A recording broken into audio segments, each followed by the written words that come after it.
compromisso com você. Rede Postos Mariana, vem pra cá. Começa agora o Folha no Ar, primeira edição.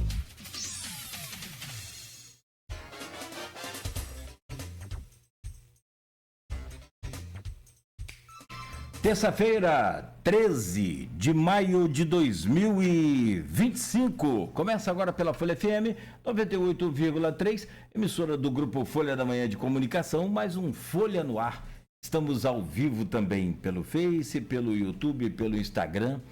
Você pode conferir esse programa daqui a pouco em podcast, vai estar disponível logo assim que terminar a edição de hoje. Logo mais reprise na Plena TV, parte desse conteúdo aqui hoje também, amanhã no impresso, Jornal Impresso Folha da Manhã, pela Alexa, é só dar o comando a Alexa para ouvir a Folha, e também pelo aplicativo exclusivo da Folha, tanto para Android quanto para iOS, onde você estiver, você consegue ouvir, acompanhar, né, e assistir também este programa Folha no Ar e toda a programação da Folha FM. São 7h04, muito bom dia. Vamos às principais informações desta manhã de terça-feira e a gente começa com a previsão do tempo. Segundo o Instituto Nacional de Meteorologia, Campos tem para hoje previsão de máxima de 24 graus, mínima de 18, a temperatura mínima abaixo aí da casa dos 20 graus para essa noite, conforme a previsão, e para hoje a máxima é de 24. Neste momento faz 20 graus aqui no centro da cidade, com o tempo nublado. Não há previsão de chuva, pelo menos por enquanto. No último boletim do Instituto Nacional de Meteorologia, não há previsão de chuva para esse período da manhã. No programa de hoje, com Aloysio Abreu Barbosa na bancada, vamos conversar, temos o prazer de receber Dr. Paulo Irano, médico, ex-vereador e secretário de Saúde de Campos. Vamos falar sobre a saúde do município, vamos falar sobre vários temas, vários assuntos, tem já pautado aqui para a gente começar esse programa de hoje, o fim do CRDI. CRDI é o Centro de Referência de Doenças Infecciosas e o antigo dengue, antigo centro da dengue, de referência da dengue, enfim. O fim desse centro, vamos falar sobre isso, qual é essa estratégia para o fim desse centro de referência da dengue, a cobrança dos hospitais contratualizados também, que repercutiu muito nos últimos dias. A gente conversa com o Paulo Irano para entender essa situação. Depois, na sequência do programa, os erros e acertos da saúde no governo Vladimir II, nesses primeiros dias aí desse Vladimir II. E, por fim, vamos pedir ao Paulo, como também político, ex-vereador, para fazer aqui uma projeção do próximo pleito, eleições 2026 para presidente da República, para governador, para senador e deputados estaduais e federais, movimentação aí já do tabuleiro político começando a se intensificar, né? Ainda falta muito para o eleitor, né, se ligar mais na eleição, no dia a dia da eleição, naquela coisa. Mas toda essa movimentação agora a gente acompanha e a gente vai ouvir do Paulo aqui as suas projeções e impressões aí sobre os nomes que já estão postos, né? São 7h07. Doutor Paulo, só um instante, você que está acompanhando, vamos às manchetes de hoje do portal folhão.com.br e a gente começa essa pauta. No oferecimento de Proteus, serviços de saúde e medicina ocupacional, qualidade certificada ISO 9001-2015, Unimed Campos, cuidar de você. Esse é o plano. Laboratório Plínio Bacelar e vacina Plínio Bacelar. Lembrando que tem a vacina específica contra a gripe para os idosos. É só procurar vacina Plínio Bacelar. Também no oferecimento de Rede Mariana de Postos de Combustíveis, qualidade e compromisso com você. E Radmed Diagnósticos por Imagem, sempre à frente. No portal folha1.com.br, destaque agora aqui no digital da Folha da Manhã. Após mortes de 2 homens atingidos por fios de alta tensão, creche continua sem luz. Moradores do bairro Jardim Boa Vista reclamam das condições precárias dos postes, que estariam sem manutenção por parte da Enel. No portal Folha 1 ainda, edital do concurso público da UENF é divulgado e inscrições são abertas. Polícia instaura inquérito após vídeo de bandidos ostentando armas no Parque Santa Rosa e armas pesadas, grosso calibre. Infrações de motos colocam pedestres em risco nas ruas de Campos. Também é destaque aqui no portal Folha 1, falta de fiscalização, sensação de impunidade e comportamentos perigosos registrados no destaque aqui do portal folha1.com.br sobre essas infrações de motos. Vamos falar sobre isso também, que está tudo relacionado à saúde. E MTT realiza testes com ônibus elétrico na estação de integração de Donana. Está aqui o itinerário no portal folha1.com.br, você pode conferir esse itinerário, hein? Polícia Civil investiga estupro após encontro marcado por rede social. Começa a ser entregue nova frota de táxi financiada pelo Fundecam, é o chamado Fundetax. Bombeiros resgatam homem do topo da montanha de Rio Preto. Espaço da Oportunidade de Campos com 273 vagas. E para fechar, Carlo Ancelotti é o novo técnico da seleção brasileira. Técnico de 65 anos, estava no Real Madrid. São essas as manchetes que estão lá no portal folha1.com.br, que você confere a todo instante. 7h10, hoje 13 de maio, só registrar dia da abolição da escravatura e dia de Nossa Senhora de Fátima, hoje 13 de maio. Doutor Paulo Irano, muito obrigado pela sua presença mais uma vez aqui no Folha no Ar, sempre bom poder recebê-lo. Seja bem-vindo, prazer, bom dia, doutor. Bom dia, Cláudio, bom dia, Beto, aí, pegando aí o processo interno.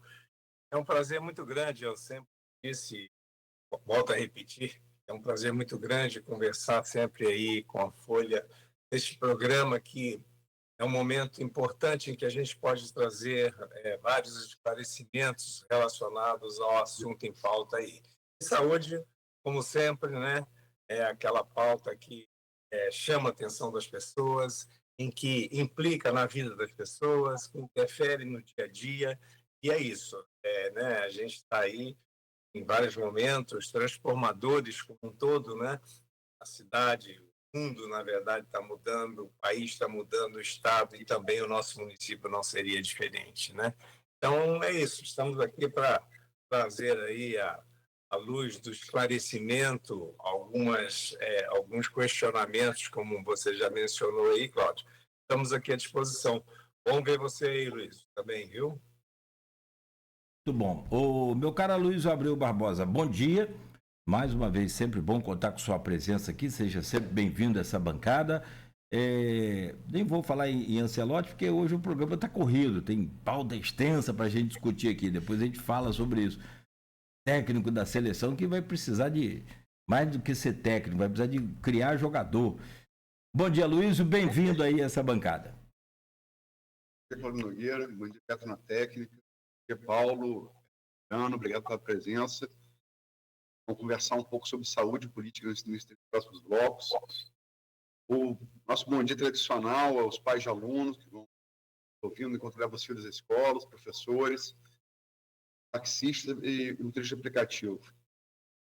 Além das lembranças feitas aqui de datas, eu queria lembrar que ontem fez 2 anos que meu filho Ícaro faleceu.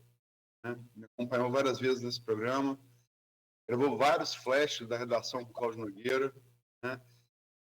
Teve uma parte curta, mas importante e relevante no grupo Folha, que vai estar sempre vivo entre nós, né?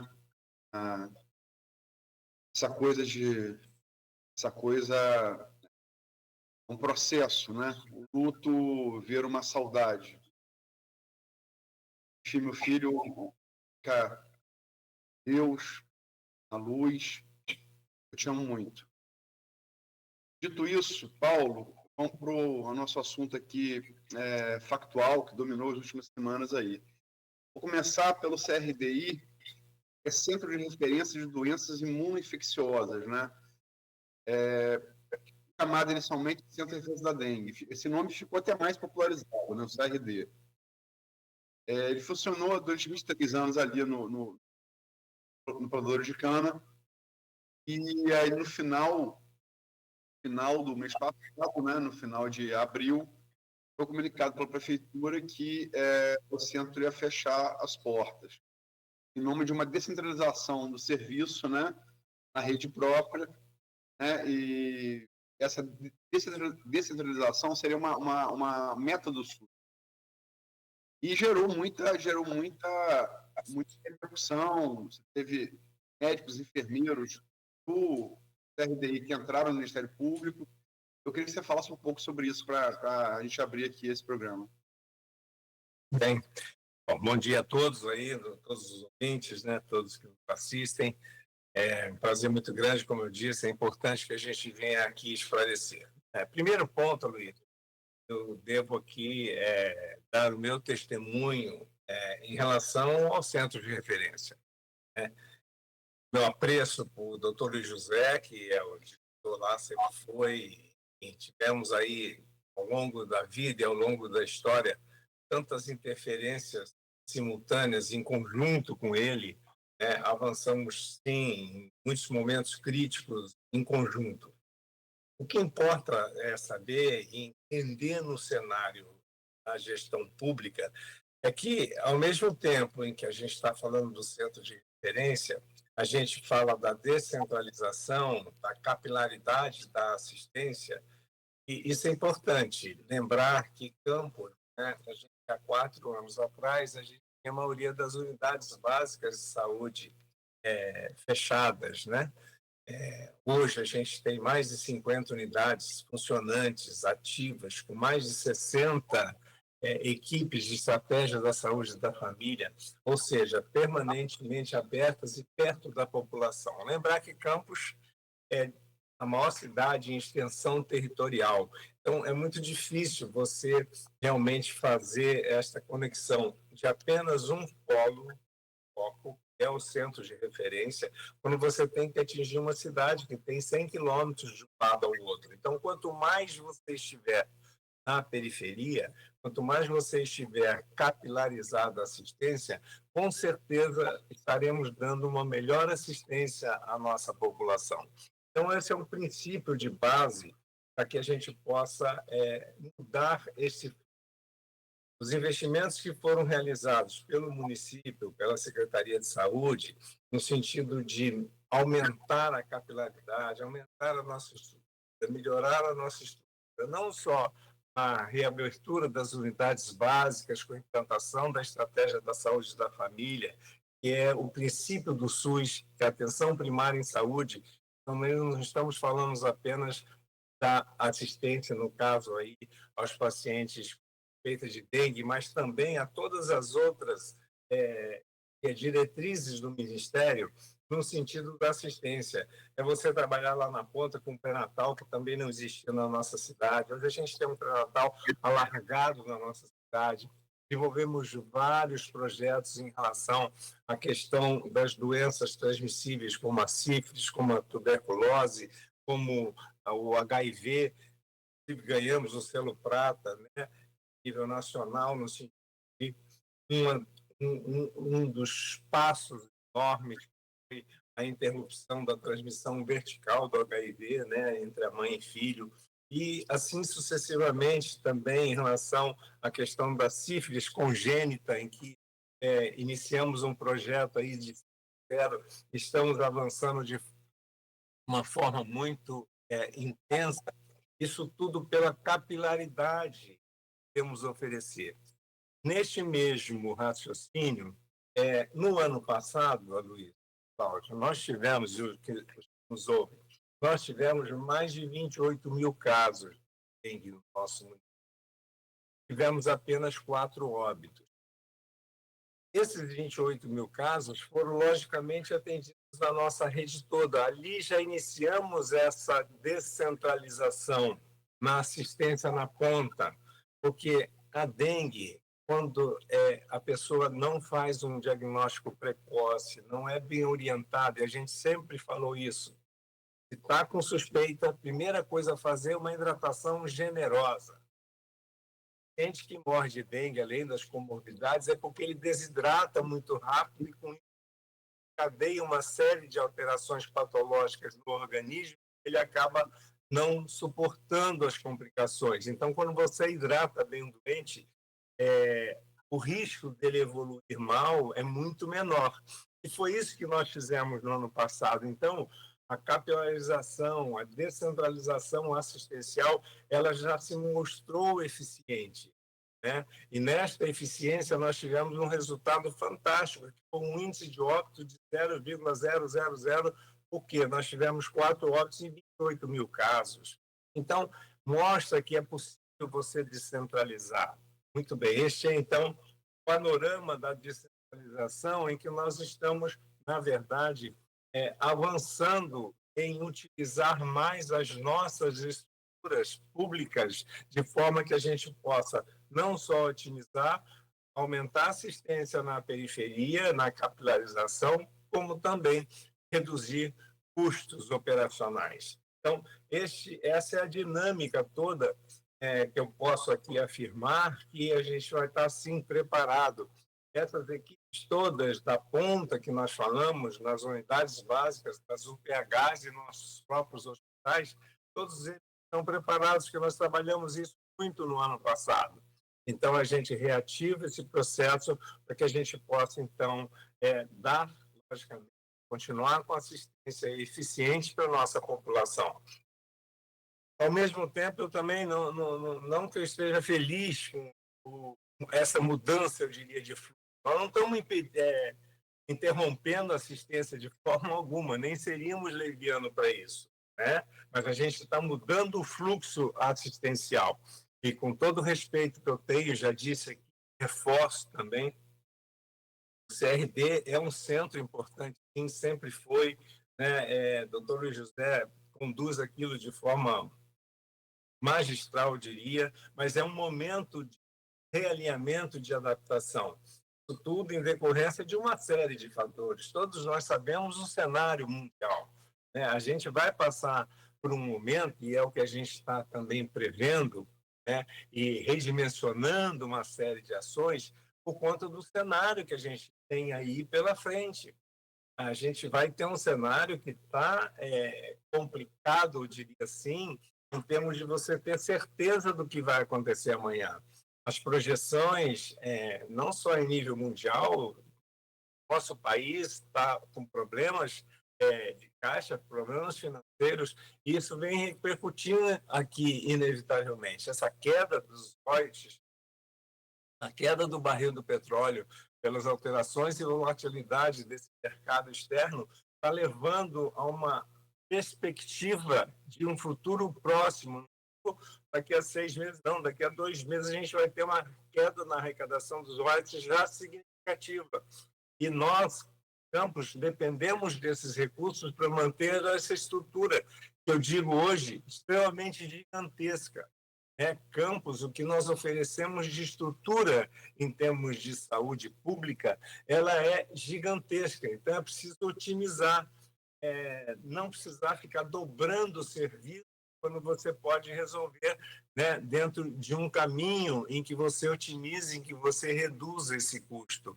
É importante a gente reduzir o custo e trazer hoje para a nossa estrutura pública, quando eu digo a nossa estrutura, eu estou falando da atenção primária em saúde, com mais de 50 UBSs, com mais de 60 equipes de saúde da família, né, com todos os nossos agentes que estão na rua, além de nossas UPHs, que são as unidades pré-hospitalares, né, A gente tem 5 unidades que ficam 24 horas abertas. Estamos reabrindo agora o Saldanha Marinho, já muito próximo agora, de poucos meses, a gente vai estar inaugurando, né, esta unidade. Como o resgate do HGG, todos se lembram como estava o HGG há 4 anos atrás. A gente tem um hospital fantástico de termos de, né, estrutura. Palmas do Ferreira Machado, do São José. Então, a estrutura nossa ela é gigante. E é preciso, então, que a gente, uma vez com isso instalado, é preciso que a gente, cada vez mais, busque essas atividades de forma interna. Além disso, a gente conta com uma rede contratualizada também gigantesca, né? A gente tem 4 hospitais contratualizados de grande porte, né?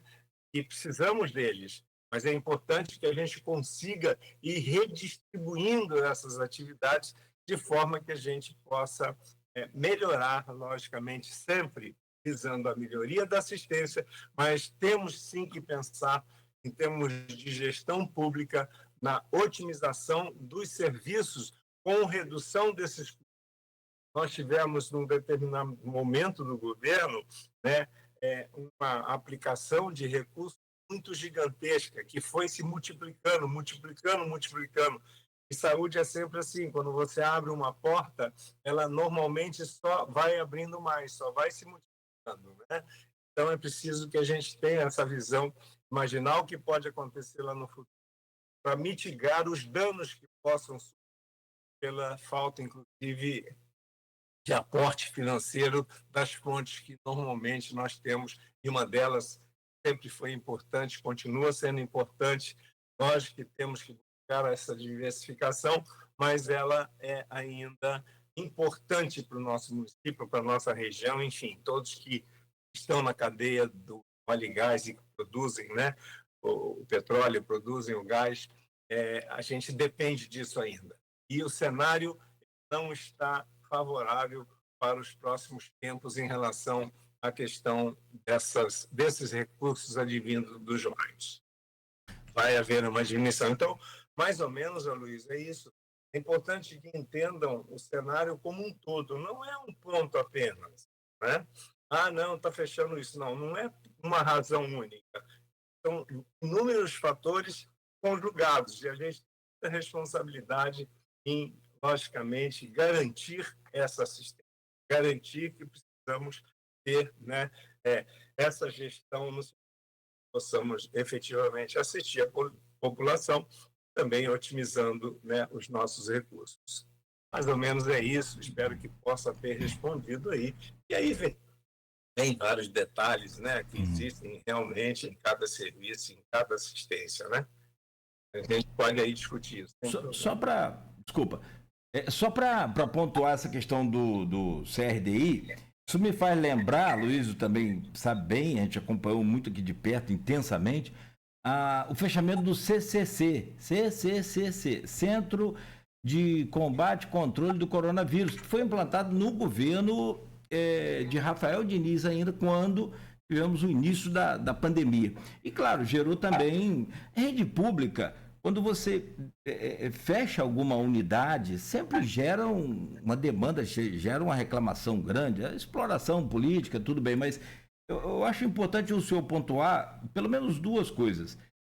O fechamento desse centro de referência da dengue implica na questão da qualidade do atendimento em toda a rede, ou seja, não vai sobrecarregar a rede, e esses profissionais da rede, eles estão preparados para atender esses casos também de dengue? Tem alguma referência que o senhor possa deixar no sentido de tranquilizar as pessoas? Sim, como eu disse aqui, a gente já fez, na verdade, um teste, foi ao vivo e a cores, foi durante a epidemia. Como eu disse, a gente teve 28 mil casos e tivemos um expressivo. Lógico que um óbito ele é importante, mas nós tivemos um quantitativo em relação ao quantitativo de casos, o óbito foi mínimo. Se compararmos a todas as outras cidades de pequeno porte, médio porte ou de grande porte, o nosso resultado foi muito eficiente. E já nesse momento, na epidemia do ano anterior, a gente já teve essa descentralização. né? Já testamos essa atividade periférica, que a maioria, logicamente, foi atendida nas nossas unidades. Seria como colocar as 28 mil pessoas para ser atendido num único lugar, num único polo.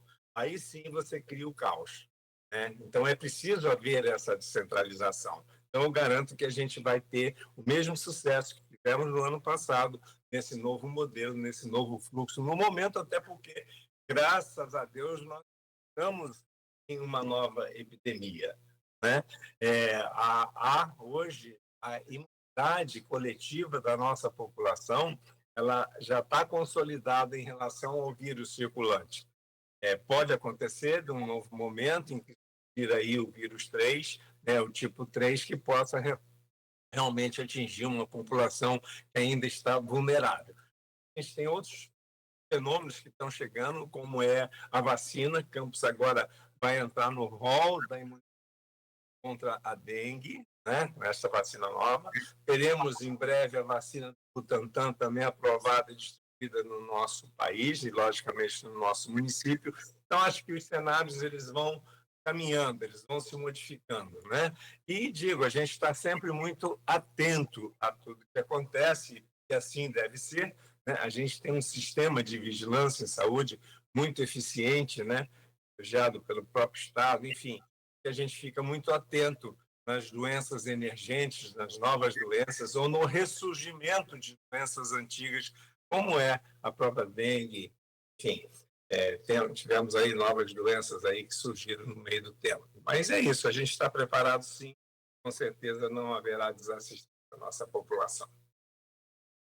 Paulo, para encerrar o CRDI partir dos hospitais, como te disse, o CRDI por 23 anos falado no Lutadores. Não é só dengue, né? Dengue, chikungunya, zika, você falou, né? Outras arboviroses, né? Doenças transmitidas por mosquito, carrapato, outros insetos. Quando ocorre o caso grave, já está instalado dentro do hospital, esse doente já vai direto para a instalação hospitalar daquele hospital, né? Ele vai direto. Sem ter a referência física do CRDI, e unidade se passaria a ser essa referência, ser o Ferreira Machado? Essa é uma pergunta. E a segunda, eu soube, por fonte, me corrija se essa fonte estiver errada, por favor, que você foi contrário ao fechamento do centro e também Frederico Paes, deve ser contrários. E Rodrigo Carneiro e Weiner teriam sido favoráveis. E aí pesou a opinião deles e foi tudo isso. Que o hospital possa ser referência, e houve essa distensão de opiniões ali para a decisão? Olha, veja só, sempre que a gente toma algumas decisões impactantes, a gente logicamente discute isso em grupo, enfim. Como eu disse, eu sempre tenho uma ligação muito especial com o Luiz José, com o doutor Luiz José, diretor do Centro de Referência. Para nós médicos, sou médico aqui, não sou secretário, não estou no setor público, é lógico que a gente sempre fica muito apreensivo, ansioso e às vezes até triste quando você interrompe algo que na linha do tempo tentou, né? Se mostrou eficiente. Mas, como eu digo, e nessa análise que eu faço de forma globalizada, de forma universalizada, por outros múltiplos fatores, eu, enquanto agente público, eu devo seguir aquilo que vai nos trazer uma eficiência e, ao mesmo tempo, vai otimizar recursos. Então, penso que a gente tem que entender o cenário como um todo, não apenas como, está fechando uma porta. Não, a gente está modificando o fluxo assistencial com garantia e com certeza que teremos uma eficiência que não vamos expor à população. No que diz respeito à questão do hospital, porque estando ali já tem uma ponte que é um hospital. Sempre que estamos dentro de uma instituição hospitalar, logicamente, isso facilita, sim. Agora, como a gente vai capilarizar, o fluxo entra para os nossos hospitais das emergências clínicas, né? E hoje a grande referência nossa é o Hospital Geral de Guarulhos. Mas todas as nossas unidades estarão preparadas para assistir. Como eu digo, o caminho mais importante do enfrentamento de uma epidemia de dengue é a consciência da população, a busca por uma unidade rapidamente perto da sua casa, a mais próxima possível para que seja orientada, e a hidratação precoce. Nós temos que, a população tem que entender, tomei, será que eu estou com dengue? Comece a tomar muito líquido, vários litros, muito líquido, porque aí vai estar protegido, não desencadear aquele processo patológico que vai acabar numa desidratação e, consequentemente, com suas repercussões gravíssimas no organismo, que é a síncope, a pressão baixa, a pessoa vai perder a consciência, e enfim, desencadeando muitos outros quadros gravíssimos, que aí sim pode evoluir para o óbito. Então, é uma questão mesmo de uma conscientização da população, de orientar, né, caminhos que devem tomar, e eu tenho certeza que a gente vai, se necessário for, assistir de forma adequada, quer seja no momento de calmaria, como estamos agora, mas também no momento da epidemia, como já foi provado, mais uma vez, no ano passado, quando nós fizemos essa descentralização. Mas a referência vai passar a Sofia Machado ou não? Assim, o caso mais grave, dengue hemorrágica, o caso mais grave de chikungunya e zika, demanda de internação, essa referência vai passar o seu Ferreira ou não? A referência vai ser o HGG. Se necessário, o Ferreira também. Como eu digo, uma emergência clínica, não é emergência vermelha de trauma. O doente vai ser identificado, vai ver que ele está, então ele tem que... O primeiro passo importante é a hidratação generosa, que poderá ser feita nas nossas unidades. E, quando identificar que o doente está já numa fase mais avançada, ele será, logicamente, encaminhado para uma das nossas unidades, aquela que estivermos com disponibilidade de vaga, para a própria rede contratualizada, enfim, onde tivermos vaga para assistir esse doente. Conforme a sua fase evolutiva, esse doente precisa ir para uma UTI geral, né? Como é lá nos planos. Lá tem uma unidade de terapia intensiva, mas ela é geral, ela não é só para dengue, é porque não há como você, né, deixar uma unidade só para isso, pela sazonalidade dessa doença, né? É sazonal, ela não está continuamente presente, né? Então, acho que é isso, não tem, assim, risco maior de eu dizer que não vai ficar nessa UTI, vai para outra, é onde estiver o leito. Mas a referência será, logicamente, o HGG, como a gente tem o São José. Se eu atender um doente lá no São José, ele apresenta sinais, eu confirmo o diagnóstico de dengue, ele precisa de uma terapia intensiva, tem a vaga ali, é ali mesmo que ele vai ficar. É ali mesmo que ele será tratado. Até porque, como eu disse, é um tratamento que pode chegar a exigir cuidados intensivos e, com certeza, as nossas unidades de terapia intensiva estarão, logicamente, aptas a atender esse doente. Então, eu não vejo restrição nesse sentido. Vamos lá, Paulo. Também no final do mês passado, o sindicato dos hospitais, clínicas, casas de saúde, estabelecimentos de serviços de saúde da região norte fluminense, Sindnorte, emitiu nota falando várias coisas, mas, sobretudo, o que causou um impacto passos atrasados da prefeitura, e aí não é o governo Vladimir, é a prefeitura de Campos, pessoa jurídica, né? Eu tenho até a informação que esse passivo seria dos governos, no final do governo Rosinha, do governo Rafael. Mas, enfim, dando uma cifra de cerca de 100 milhões de reais. Isso causou bastante impacto, né? Logicamente que você, Adão, na Fundação, o próprio Vladimir, deram suas versões, mas eu queria que você falasse sobre isso, também, como você falou sobre o CRD, e falasse como secretário de saúde, mas também como médico. Perfeito. Vamos lá. Primeiro passo importante aí é entender que a minha vida profissional, aí estou falando como médico, Paulo Irano, médico, estou fazendo neste ano, com a graça de Deus, com a luz que me ilumina em meus caminhos, estou fazendo 50 anos de medicina. Formei em 1975, estamos fazendo meio século de formado, né, eu e minha turma. E numa trajetória, considero assim, né, eu estou muito feliz com tudo que fiz, por onde passei, por onde andei e como estamos hoje.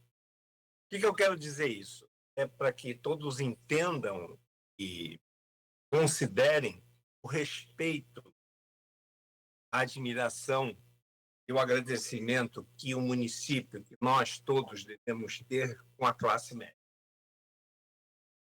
A classe médica, ela sempre acaba suportando uma série de situações críticas, sejam quais forem. Eu digo, mais crítica e que a gente mais sofre é quando a gente está com um doente crítico na nossa mão, tentando salvar a vida dele. Eu devo reconhecer aqui e agradecer muito a nossa classe médica pela resiliência, pela resistência, por suportar todos esses movimentos, inclusive de repasses de seus honorários. Então, vamos à história e ao momento que surgiu essa manifestação. Há uma busca do Sindicato dos Médicos que estiveram comigo, dizendo o seguinte: Paulo Irano, temos muitas equipes que estão há meses sem receber seus honorários dos hospitais. Não vou citar hospital A, B, C, da rede contratualizada, que não, por alguma razão, não repassa. E a justificativa da rede é que não paga os médicos, porque o município, o campus, não paga seus compromissos com a rede, não repassa os recursos.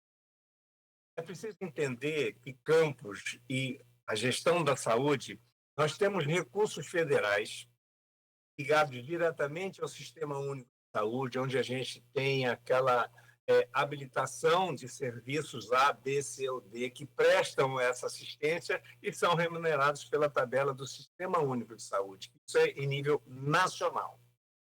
Campus, excepcionalmente, como poucas cidades no país, a gente faz um aporte municipal em cima desta tabela SUS. Então, é importante, primeiro, saber que no governo Vladimir, 2021, até o dia de hoje, nós estamos absolutamente em dia com a rede. Ou seja, os repasses que temos que fazer estão em dia. Tivemos aí, na linha do tempo, atrasos. Posso estar atrasado com uma unidade de uma atividade, eu cito uma aqui que é uma excepcionalidade, que é o 4º turno da hemodiálise.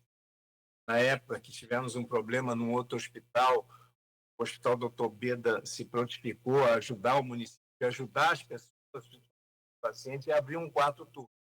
Então, é um recurso municipal puro que a gente utiliza para pagar ali e, às vezes, acontece um gap. Então, são pontuais as situações, como também atrasamos, né, o próprio CRD aí recentemente. Enfim, são pontuais, mas no bojo geral, Aloysio, isso, da mesma forma como colocaram que havia uma 100 milhões, eu vou falar sobre ela agora, mas é importante saber também que o nosso município, Campos dos Goytacazes, aportou para a rede contratualizada, são os grandes hospitais, as clínicas, na contratualização municipal, com os repasses federais, estaduais e municipais. É importante todos saberem que a gestão da saúde no nosso país ela é tripartite.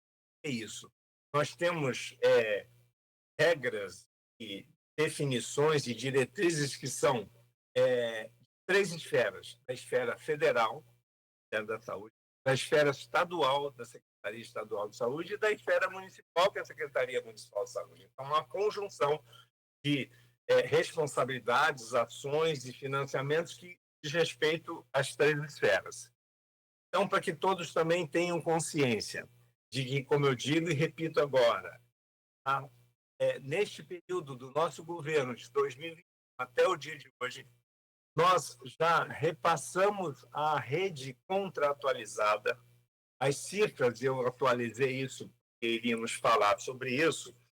Na rede contratualizada, nós repassamos um total, de 4 anos, 1 bilhão, ouçam bem, 1 bilhão 259 milhões 654 mil 151 reais. 1 bilhão 259 milhões nos 4 anos para a rede contratualizada de recursos federais, estaduais e municipais. Então, eu digo que são recursos gigantescos, né? E que não se justifica dizer que não paga isto ou aquilo porque nós não repassamos. Isso é um dia atual dos últimos 4 anos. Aí vamos lá. Campos, tipo de campos deve a rede contratualizada a 100 milhões. Em momento algum, nos levantamentos ou nas solicitações que surgiram, vieram essas cifras. Por que eu digo isso? Vamos lá. Existe uma dívida do CNPJ Prefeitura com a rede? Sim, sempre existiu. E nós sabemos disso e nunca foi negada a existência dessa dívida. Só que não nesta dimensão dos 100 milhões, que foi muito impactante, né, Luiz? Deu muita impressão de que nós estávamos, quer dizer, largando a rede. E não é verdade. Como eu digo, a gente tem procurado, sob duras penas, fazer esses repasses atualizados. Só que o repasse, o pagamento, digamos, dessa dívida pretérita, e digo a todos, essa dívida está judicializada. Então, se está judicializada, bom senso é que possamos aguardar a decisão da justiça. Por quê? No momento em que tem aqui duas figuras, uma que diz, você me deve 100 milhões, eu digo, meu Deus, eu não devo 100 milhões. Então, precisa provar que são 100 milhões. Onde é que vem esses 100 milhões? Num determinado momento de discussão, que já houve isso entre o governo, numa tentativa de equacionar esses valores, mas havia valores dobrados, valores que já tinham sido cobrados, outros que já estavam judicializados, outros que já foram bloqueados pela justiça. Então, tem uma série de situações conjugadas nesse processo que é muito difícil de você dimensionar o valor real.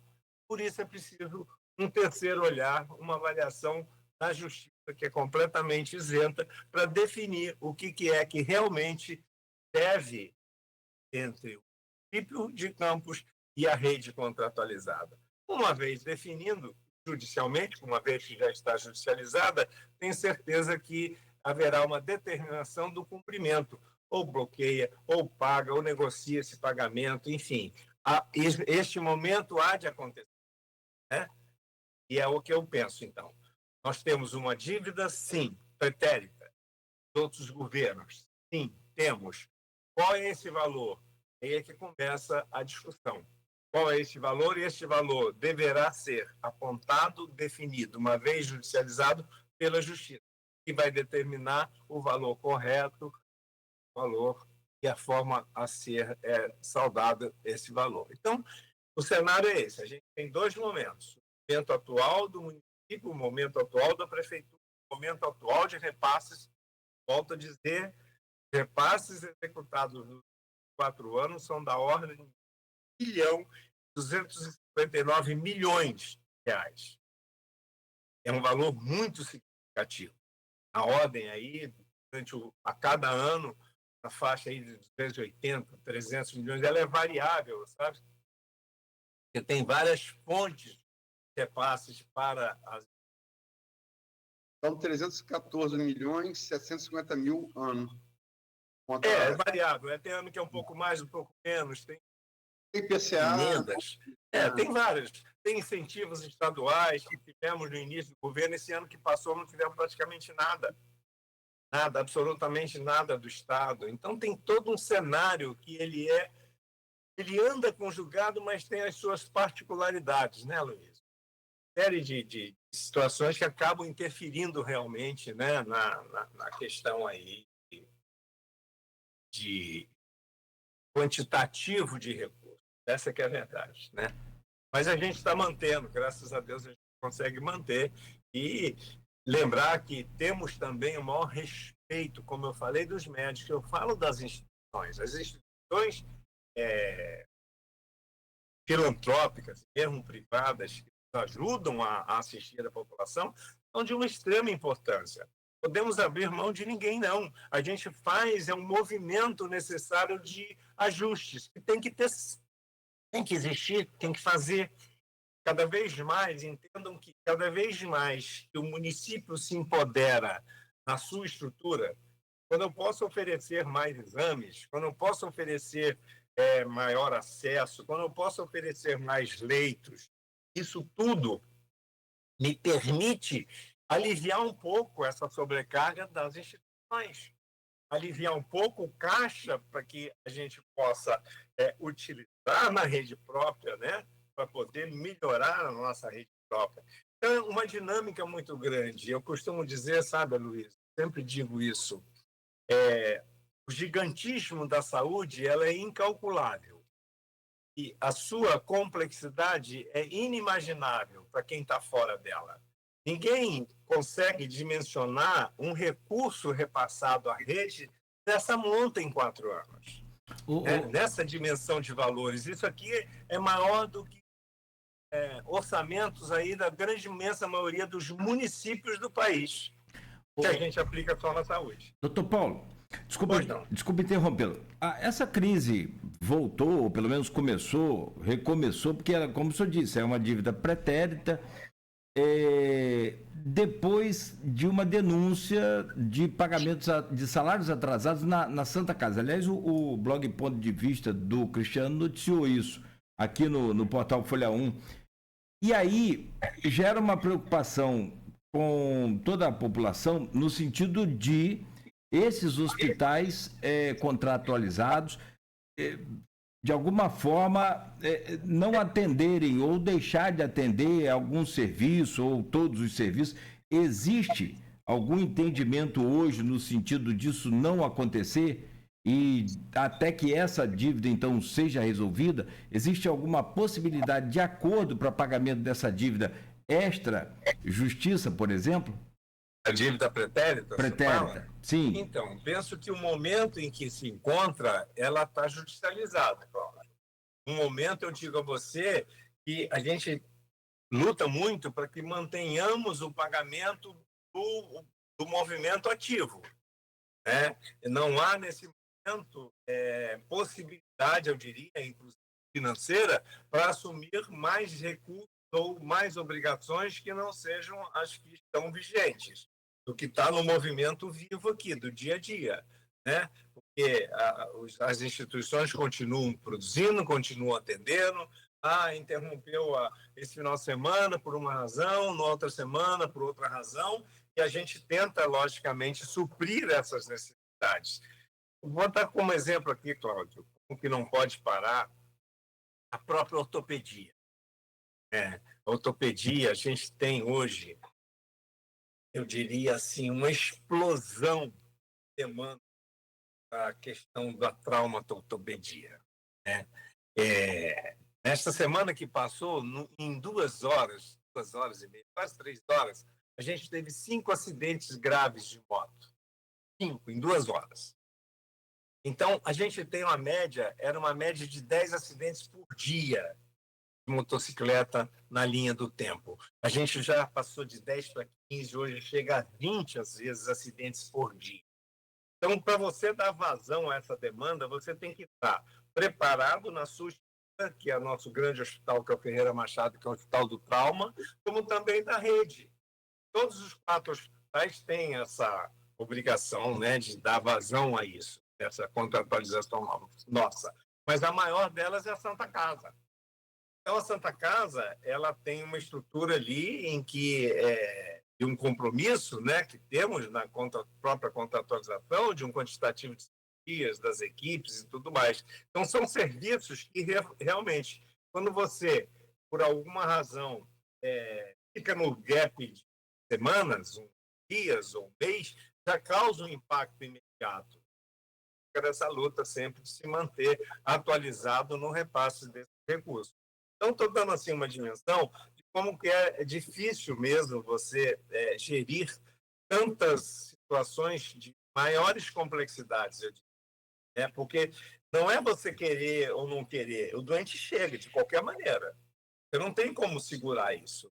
Né? Os acidentes acontecem é aquela coisa. Se não houver, digo aqui com toda certeza, se não tivermos ações preventivas em relação aos acidentes de motocicletas, a gente vai passar por muitas dificuldades na sequência, porque isso se torna inesgotável. Hoje eu tenho 5 acidentes, passo a ter 10, de 10 para 15, 15 para 20 por dia. Não há sistema que suporte isso, né? Do que está instalado hoje. Então, você precisa ampliar, você vai precisar aumentar equipes, você precisa aumentar as condições, porque a cirurgia ortopédica não é simplesmente coloca ali, abriu, cortou, costurou, não.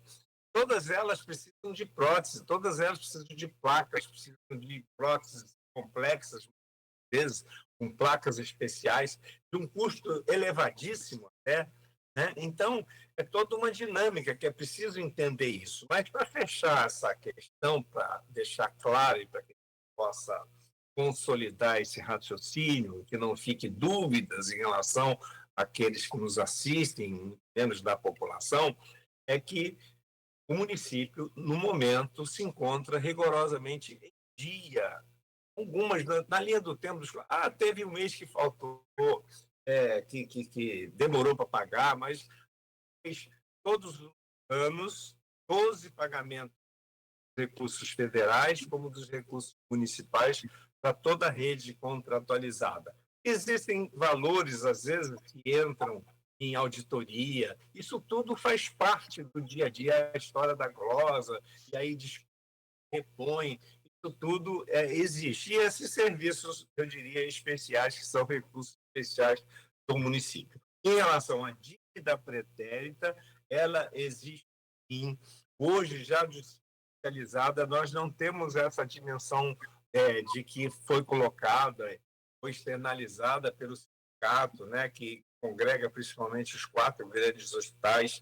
Havia até uma controvérsia entre eles, mas isso não interessa. Interessa que eles jogaram uma notícia na mídia em que ela realmente repercutiu muito de forma negativa, eu diria até, não só para a rede, mas para o município, em que a gente precisa esclarecer. O esclarecimento que eu dou é esse, que não é nessa dimensão que foi expressada, mas que já está judicializada e a justiça que vai definir o quanto que é real, o quanto que se deve e como que deve se ser pago isso, uma vez que já está aí, principalmente desde os anos de 2018, 19, 20, 21, né? Não, 18, 19, 20, 20, né? O governo brasileiro começou 21. Seria no final do governo, o final do governo Rosinha seria 16, 15, 16... Acho que 16, 16, terminou em 16, Deve ser 15, 16, final de governo também. Foi a queda dos royalties, cortou o plano de servidor, lembra? Foi ele, e ali começou a... Assim, né? Como eu digo, é esse que a gente tem que estar antenado. Quando você cai recurso maior, né, vamos dizer assim, certo, que chega ali, quando ele cai e a gente está nessa projeção, né, Luiz? Você sabe das projeções que temos hoje em relação aos royalties, a gente vai ter uma queda aí da ordem de 20% nos próximos 2 meses aí do que ia sendo processado nos últimos tempos. Assim. Então, há uma queda na produção, vem acontecendo naturalmente, como também há uma queda no valor do barril, né? Uma queda do dólar com essa volatilidade do mundo que acontecendo no mundo, com essa guerra tarifária, isso bagunçou né, o mundo, na verdade, e todos nós acabamos sofrendo com isso. Tá? A particularidade de uma plataforma desativada em Campos, né, e teve um problema na plataforma e tem realmente cenário internacional, né? Isso. Você não pode controlar, mas agora está ruim, mas foi bom para o Vladimir no início, né? A Sim. invasão do Putin. Sim, são as, que eu digo, as variações, né, que a gente fica à mercê de interferências externas, hoje não externas de territórios tão próximos. O mundo, com essa globalização toda, qualquer coisa que aconteça muito longe daqui acaba interferindo na nossa vida. Né? Quer seja pela queda do dólar, quer seja pelo aumento do dólar, quer seja pela queda do barril ou aumento do barril, isso automaticamente interfere na vida e no fluxo, né, organizacional das cidades, principalmente aquelas que têm essa dependência, eu diria, né, dos royalties, que fazem parte dessa cadeia do óleo e gás e que, logicamente, são contempladas com esse recurso. Paulo, vou fazer uma última pergunta em relação ao tema do bloco, e se Nogueira me permite, pelo adiantado da hora, eu vou resumir o segundo bloco com uma outra pergunta. E a gente passa para o terceiro para falar de política. Pode ser? À vontade, estou à disposição aqui. Eu soube, Nogueira que fala do passarinho verde, né? Eu soube o passarinho verde. Você gosta muito de passarinhos, você tem vários passarinhos que têm para te contar as histórias, né, Luiz? É impressionante. Repórter de fonte, né, Paulo? Sim, eu sei. O jornalista é isso, né? Tem as fontes, sabe mais do que a gente, às vezes. Nada, mas eu soube. São 4 grandes hospitais campos contratualizados, de serviços inestimáveis à sociedade de Campos, né? Assim como o CRDI, né? Eu acho inestimáveis. A saber, a Santa Casa Misericórdia, Plantadores de Cana, já falamos aqui, Beneficência Portuguesa e Álvaro Alvim. Eu soube que esse movimento, eu não sei se você vai querer falar sobre isso, mas vou te perguntar. Teria sido, não vou dizer orquestrado, mas teria sido estimulado, vamos colocar assim no adjetivo mais leve, por um hospital em particular. E aí levou os demais, né? Levou os demais, que a gente sabe também que os hospitais contratualizados não vivem situação financeira boa, nenhum deles. Sabe isso também. Né? Você confirma isso? Ouviu falar disso? O que você pode dizer sobre isso? Luiz, eu penso que quando você tem um sindicato em que participam de grandes hospitais, vamos falar aqui especificamente no que você está no assunto em si, toda manifestação tem, logicamente, que ela vem de um acordo do colegiado. Pode não concordar, mas pode concordar, mas no final, olha, o que é melhor para nós todos é isso aqui, vamos tentar fazer isso aqui. Não há dúvidas de que existem aqueles que interferem mais ou menos, aqueles que têm mais voz ativa e menos voz ativa. Então, isso é natural. Né? A questão é que esse link veio porque hoje, né, na verdade, quem falou em nome, né, do sindicato é uma pessoa que é ligada a um dos outros. E veio, e agora parece ser o eleito, o novo presidente eleito deste grupo de sindicatos. Sindicato esses, inclusive, Aloysio, em outras épocas, teve ali como representante durante muito tempo o hoje vice-prefeito, né, Frederico, em que o sindicato ele tem que estar, assim, fortalecido, porque ele junta os seus pares para reivindicações. Vários níveis, para representatividade mesmo. Então, eu penso que não há essa coisa assim, fez certo, se fez errado, ou se tá na mesma linha. Mas foi, na verdade, foi um documento, vamos dizer, foi uma expressão pela representatividade do sindicato. Representa esses 4 grandes hospitais. Então, não vejo assim como dizer que foi fulano que fez ou foi Beltrano que fez. Porta-voz foi pessoa ligada a uma instituição, sem dúvida, e que hoje está lá eleito como o presidente deste sindicato. Eu acho que as discussões ainda vão caminhar, né? Mas o esclarecimento é importante que ele aconteça. Mas eu volto a dizer, neste momento, essas dívidas pretéritas que existem, valores não nessa dimensão, que estão sendo analisadas pela Justiça, estão judicializadas. Lembrar que muitas dessas instituições, em períodos variados, entraram na Justiça e foram contemplados com bloqueio. Então, tem uma conta corrente que tem que ser realizada, e aí sob o olhar de um terceiro que não as duas partes interessadas, né? Que é o olhar da Justiça, que vai, logicamente, ter lá as suas auditorias, os seus fiscais, os seus controladores, os seus contadores fiscais, que irão fazer encontros de valores para definir o que é que realmente se deve e como deverá ser efetivado esse pagamento dessa dívida pretérita, que, volto a dizer, ela existe de outros governos e que já está judicializada e que será equacionada. Qual é a parte que cabe a cada um? É isso. Tem várias perguntas aqui, o Nogueira deve estar vendo também no stream do Facebook. Eu não vou poder fazer todas, né? Mas, enfim, tem uma aqui que é feita a mim.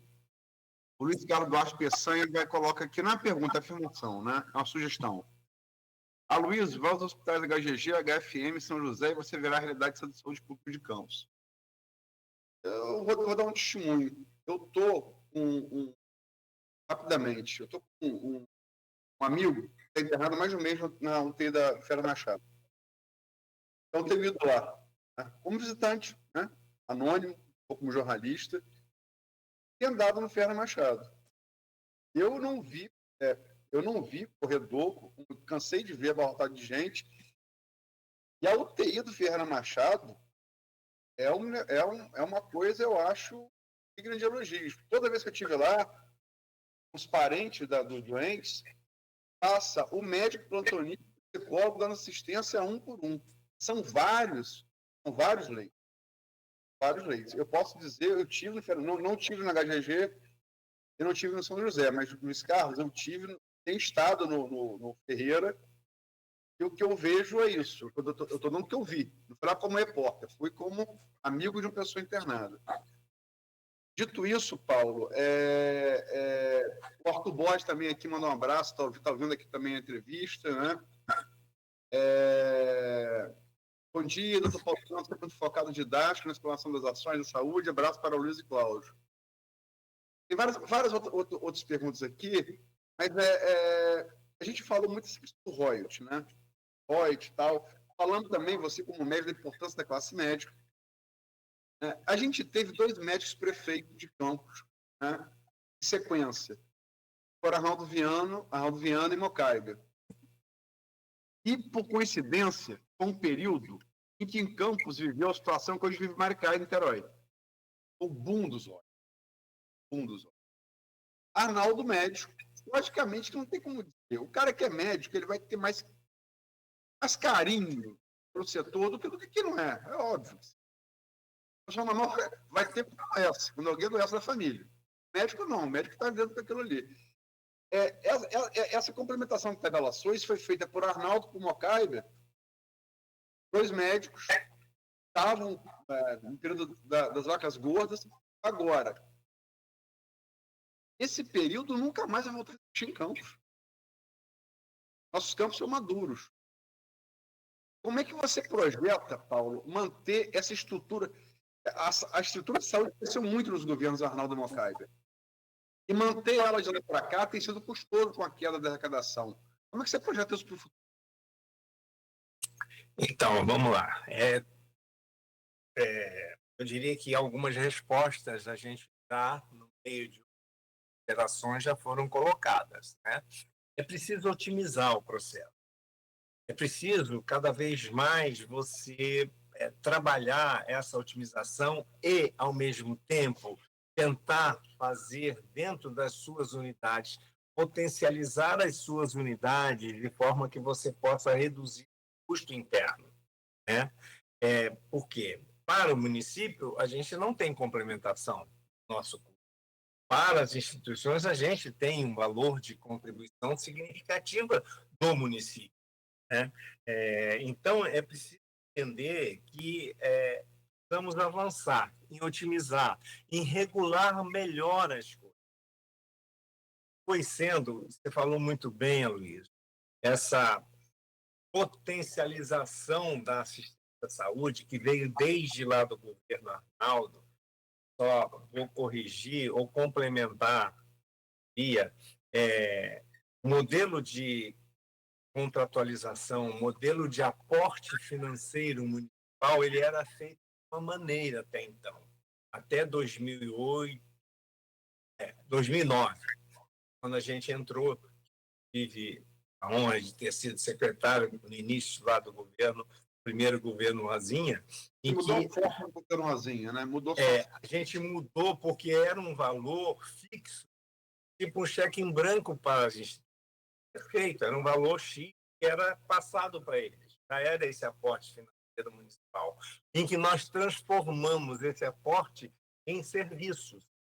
Então, de forma que era feito, aquele aporte fazia o que queria, está tudo certo. Só que nós passamos a fazer o aporte em cima da tabela do SUS. Isso mudou porque foi quando realmente a gente expandiu muito a assistência, né? Passou a fazer, olha, então você vai receber tanto para a consulta, e a consulta, bom, passaram a fazer muita consulta. E assim sucessivamente, nos exames, nas cirurgias, enfim, em tudo que induz a tabela. Então, hoje, quando você diz aí, poxa, Paulo, naquela época, realmente, foi uma época áurea. Houve esse início do aporte gigantesco de recursos, porque Campos, logicamente, era o polo da produção do petróleo. Hoje, de 30 postos, nós temos polos de captação, postos de petróleo na nossa bacia aqui, de 30 a gente tem, acho que 17 ainda em produção, mas em produção já ida, porque há um esgotamento natural, como diz, o petróleo ele é finito, né? Então, hoje a expansão está nas águas profundas, né? No petróleo das águas profundas, que outros locais estão sendo descobertos, principalmente lá na Bacia de Santos. Mas, enfim, o que ocorre é que realmente há uma redução natural.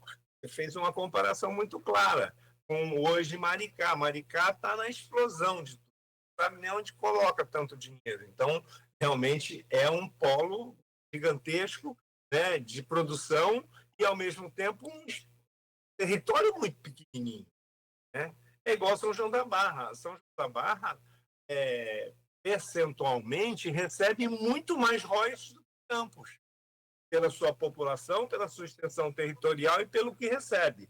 E nós recebemos um Y disso, com a população infinitamente superior, um território, então, que nem se fala. Então, tem que fazer esta análise para entender que hoje royalties que são destinados à cidade de Campos são infinitamente inferiores do que o foram em outra época. Então, a gente precisa, sim, recriar as coisas, otimizar, temos que gerenciar melhor. A gente tem a assistência à saúde pelo Sistema Único de Saúde, né? Tem as diretrizes do Ministério, ela é universalizada, ela é ampla, ela é restrita, é direito do cidadão e dever do Estado. Só que esse dever do Estado, na verdade, se torna o dever do município, né? Ninguém aciona o Ministério ou o Estado, algo aciona o município. Então, o município é que recebe essa carga maior. Então, eu concordo plenamente com você. É um momento também de reflexão em que nós temos que ver o que é que vamos ter aí pelo futuro, quais são os cenários, e você tem consciência plena, você conhece muito bem essa dinâmica das cidades, do setor público, das interferências e do movimento político que acontece, né? Nós fomos muito felizes no início deste período do governo, em que o nosso prefeito Vladimir com a sua capacidade, né, assim, fantástica de interlocução política, com várias portas abertas, realmente conseguiu trazer muitos recursos, facilitou, naquele momento, essa sobrevivência e reativação de tudo que a gente tinha. Se eu for falar aqui, a gente vai ter mais um bloco enorme aqui só para falar dos feitos do governo, né? Que a gente tinha 49 UBS fechadas, hoje a gente está com as 51 abertas, plenas, todas equipadas, funcionando, não tinha estratégia da saúde da família, hoje a gente está com mais de 66 equipes na ponta, o HGG, que era preciso fechar o HGG. Volto a dizer mais uma vez, parabéns às equipes dos nossos trabalhadores do HGG que conseguiram sobreviver com a sua resiliência àquela fase tão difícil do hospital. Chovia muito lá dentro e caía o teto na cabeça das pessoas, e hoje está lá um hospital maravilhoso. Eu atentei, que você disse que não foi lá. Eu gostaria de ir com você lá, para você ver a dimensão que é o HGG, o padrão de qualidade que nós oferecemos à nossa população. Então, para chegar onde estamos hoje, essas equipes de trabalhadores, eu digo de todos, não é a equipe apenas médica, não, que também foram muito, lógico, sobreviver àquelas condições péssimas, eu diria, condições horríveis de trabalho, mas sobreviveram e a gente conseguiu, porque na época, sabe, Luiz, nós procuramos um lugar que pudesse ter uma capacidade física para a gente atender a população lá em Guarulhos, não tinha, não encontramos. Então não tivemos outra opção que senão, vamos manter o hospital aberto, por as penas e vamos na sequência. Foi quando a gente abriu o pronto-socorro e agora estamos entregando o hospital pleno, graças a Deus. Digo a você que é o melhor centro cirúrgico da cidade em termos de hoje física, em termos de quantidade de sala, o fluxo interno é dito pelos cirurgiões, pelos anestesistas, pelo pessoal que opera em todos os centros cirúrgicos do nosso município. Então, é importante entender isso, né? E vamos ter que mudar realmente o foco ou a sobrevivência para o futuro. Não, eu vou fazer o seguinte, eu vou deixar a pergunta do segundo bloco para abertura, vamos fazer só 2 blocos hoje, né? E aí, é mais ou menos isso que você está colocando, né? Quais são, no seu entender, maiores acertos e erros na saúde do governo Vladimir II? Deixa essa pergunta, você responde ela no próximo bloco, pode ser, Nogueira? Sim, sim. E aí a gente passa para depois para a eleição. Ok? Ótimo. Do governo Vladimir II? O 2 está começando agora. Pode fazer um somatório. Não, beleza, a gente faz. É porque é o governo que continua, apesar de ter terminado, mas ele continua, né? Aí, depende. Vladimir 2, né? Lula 3, não é? Não, a gente está começando o 2 agora, temos 4 meses. Vladimir 1, que nós tivemos uma ação durante 4 anos. Mais ou menos isso que eu falei, posso condensar isso para entenderem também o quanto que avançamos. Já deu alguns números, né? Como reabertura dos postos, essa coisa. Exatamente, tem muitos números aí. E daí você emenda. Maricá me lembra algumas cidades, tempo bom, já tem escola de samba, Maricá já tem time de futebol, já está até na primeira divisão do estado, não está? Então, é isso. É isso. Vai multiplicando, né, os seus tentáculos. Campos virou samba enredo da Imperatriz Leopoldinense. Maravilha. É isso. Tempo bom. Para São Salvador, do dia para a noite. É de tudo. E daí a gente já sabe o resultado final, o que a gente não quer que aconteça com nenhuma cidade, né? Mas é aquilo que a gente falou aqui. Científico, vai acabar. É físico também, científico, vai acabar o petróleo. Então, a gente não acreditava que ia acabar. São 8h16. Nós vamos ao intervalo rápido, então. Você que nos acompanha aqui, continue ligado, continue acompanhando. O pessoal está interagindo aqui também no YouTube, no Face, no Instagram.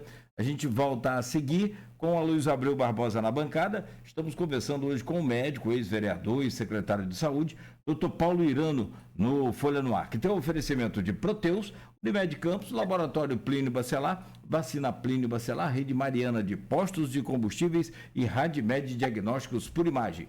Dica boa agora da equipe da Nauta XP para você investir o seu dinheiro. Confira aí, a gente volta já já. minutos.